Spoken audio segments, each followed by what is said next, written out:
Good afternoon, boys, and welcome to the Week 11 recap. This Week 11 recap is brought to you by the Hotel Bethlehem. Welcome to the Hotel Bethlehem. I'm not home right now. I'm not home right now. I'm not home right now. Let's get started. The Homos lose a heartbreaker to the Cookie 67.5 to 66.7.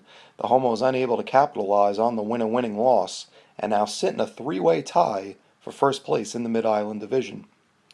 The Cakes improved to a league best 10-1 after defeating Team Swampass 95.1 to 73.7. The loss for Team Swampass virtually eliminates them from playoff contention. On the other side, the Cakes' victory solidifies the number one seed, and team owner James Orlando gets a first round bye. Look for the Cakes to rest some of his top players for the remainder of the regular season. The Knolls fall to the Snookies 106.7 to 98. The Snookies have really turned it on here in the last few weeks, playing spoiler for some potential playoff teams. The loss for the Knolls keeps them only one game ahead of Nornor for the division lead. Perhaps in a move to laugh in the face of traditional fantasy football, team owner Mike Nappy refuses to pick up a third wide receiver for Week 11 and somehow wins 80.6 to 78.2. The move may open the floodgates for unconventional lineup tactics around the league. The loss for team owner Mike Foltz is devastating as they remain one game out of both the playoff spot and the South Shore Division lead.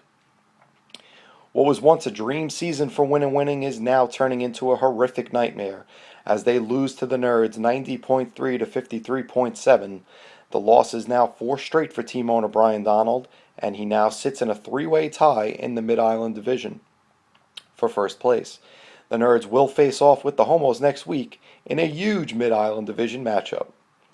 And finally, the Donks have now rattled off 5 wins in a row, moving them into one game out of a playoff spot as they knock off the Rosebank boys 83.7 to 61.3.